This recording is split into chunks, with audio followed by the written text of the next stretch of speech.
അടുത്ത 2.5 വർഷത്തിനകം അപേക്ഷിച്ച അർഹരായ മുഴുവൻ പേർക്കും പട്ടയം നൽകുമെന്ന് തദ്ദേശ സ്വയംഭരണ വകുപ്പ് മന്ത്രി എം ബി രാജേഷ്. രണ്ടാം പിണറായി സർക്കാർ അടുത്ത 2.5 വർഷം കൂടി കഴിയുമ്പോൾ അപേക്ഷിച്ച അർഹരായ ഒരാൾ പോലും പട്ടയം കിട്ടാത്തവരായി ഉണ്ടാവില്ല എന്നും മന്ത്രി പറഞ്ഞു.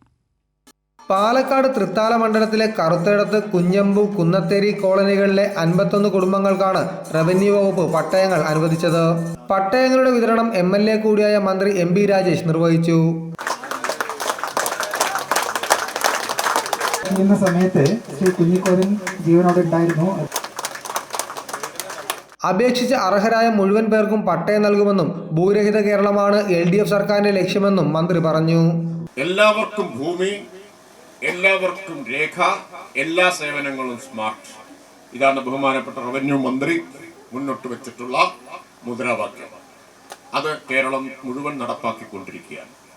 എല്ലാവരെയും ഭൂമിയുടെ അവകാശികളാക്കി മാറ്റുക എന്ന ഇടതുപക്ഷ ജനാധിപത്യ മുന്നണി സർക്കാരിന്റെ പ്രഖ്യാപിത ലക്ഷ്യത്തിനനുസരിച്ചാണ് തൃത്താലയിലും നമുക്ക് ഈ ചുരുങ്ങിയ കാലയളവ് കൊണ്ട് 1022 പേർക്ക് പട്ടയം കൊടുക്കാൻ കഴിഞ്ഞിട്ടുള്ളത്. ഇക്കഴിഞ്ഞ 25 മാസങ്ങൾക്കകം 1022 പട്ടയങ്ങളാണ് തൃത്താല മണ്ഡലത്തിൽ വിതരണം ചെയ്തത്.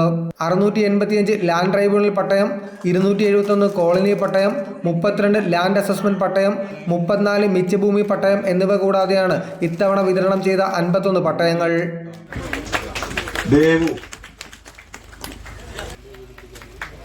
കൊച്ചി പാറക്കാട്ടിൽ കാർത്തിയായനി. വിവിധ ഇടങ്ങളിൽ നടന്ന ചടങ്ങുകളിൽ തദ്ദേശ സ്വയംഭരണ സ്ഥാപനങ്ങളിലെ ജനപ്രതിനിധികൾ, വിവിധ രാഷ്ട്രീയ കക്ഷികളുടെ പ്രതിനിധികൾ, റവന്യൂ വകുപ്പ് ഉദ്യോഗസ്ഥർ തുടങ്ങിയവർ പങ്കെടുത്തു സംസാരിച്ചു. കൈരളി ന്യൂസ്, പാലക്കാട്.